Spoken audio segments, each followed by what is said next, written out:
In this old guy DIY video, we'll go over how to repair a front bumper on a 2000 through 2006 Chevrolet Tahoe after an impact on the highway. As you can see from this dash cam footage, the accident occurred at about 75 miles an hour when a semi-truck started drifting into the lane in front of the Tahoe, causing the Mazda to slam on their brakes unexpectedly. And here's some pictures of the damage from the accident. The Tahoe did have a brush guard on the front, which saved most of the damage. As you'll see, the front bumper was pushed into the already slightly oversized tires. I believe there was one headlight bulb that was broken, and we'll show you how we went through the process to fix this vehicle up.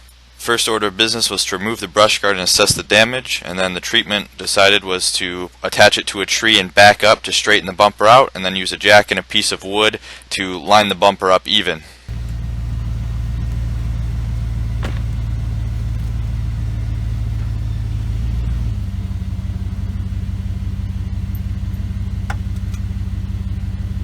Moved a little bit. Yeah.